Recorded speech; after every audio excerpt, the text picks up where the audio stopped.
Dr. Steve Pieczenik, and this is Steve Talks.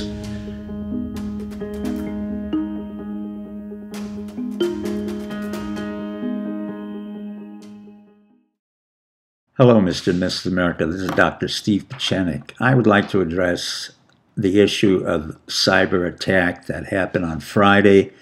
And my suspicion is, talking now to you on Sunday, that tomorrow on Monday, you will have a second follow-up attack. The reason for that is that the attack was basically done by a worm, which means it embeds into the software of multiple outlets. And about 45,000 targets were hit, perhaps over 100 countries.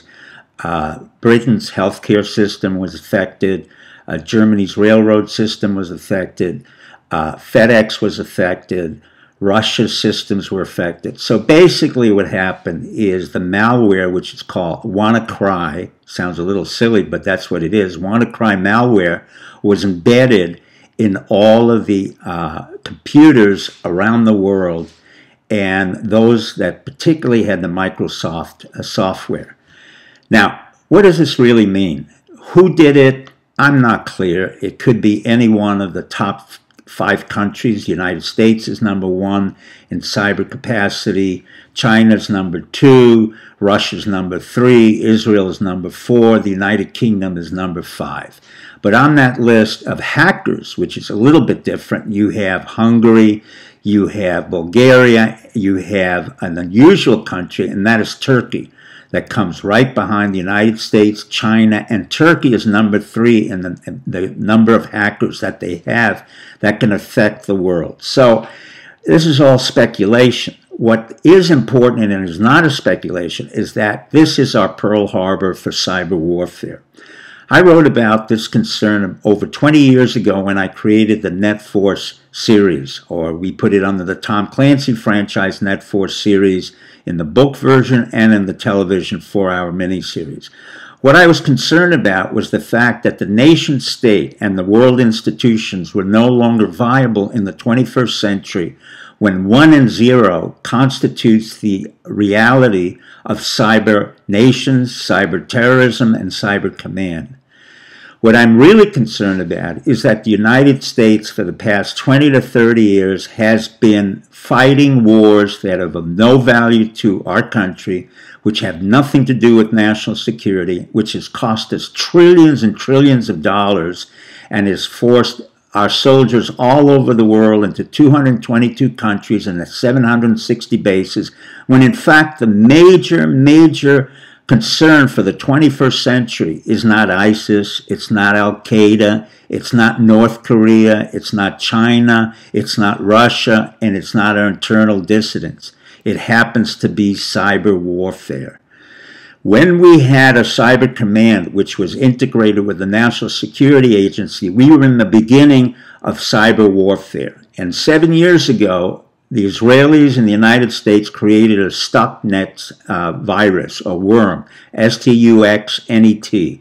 That was the beginning of the outbreak of what we would call cyber warfare.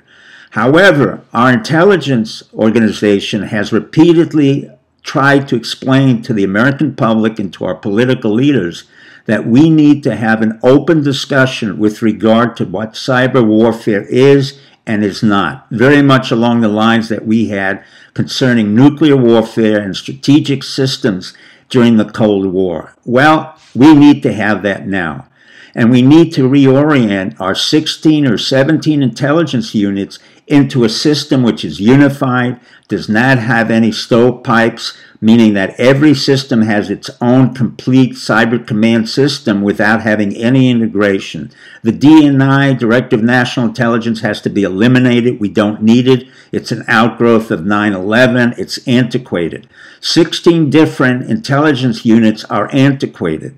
What we need is the continuation or the beginning of a complete cyber command unit, which is independent of any other unit. What does that mean? That means in the White House, as a cabinet officer and a senior cabinet officer, probably more important than the Secretary of Defense, would be the head of Cyber Command. There was such a gentleman whom I've worked with and I respect, and his name is General Keith Alexander. He was head of the NSA and at the same time Cyber Command. At that time, we had a capability of monitoring and exporting all kinds of malware and detecting malware. Now, we are losing that capability because the government, although it's put in trillions of dollars into this issue, has not really been up to par with the private companies that we have and that exist all over the world. The Israelis refuse to have an integrated system, even though they have a very efficient unit in the IDF called 8100. And the reason for that is because every unit of the Israeli military wants to have an independent cyber control. I understand that. But for the United States, we can't afford to have independent units when we can't coordinate all 16 of these units. Again, I warn the American public and our leaders, both the military and political leaders and the intelligence leaders, unify, strip away what we no longer need in the 21st century, and let's address ourselves to cyber warfare, cyber terrorism, and cyber nation. As a science fiction writer said, 15 years ago, I thought we were 15 years behind Cyber Command. Today, I realize we're 20 years behind Cyber Command, and Cyber Command has been extant.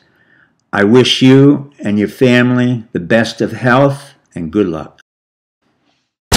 Hi, this is Dr. Steve Pieczenik. This is Steve Talk.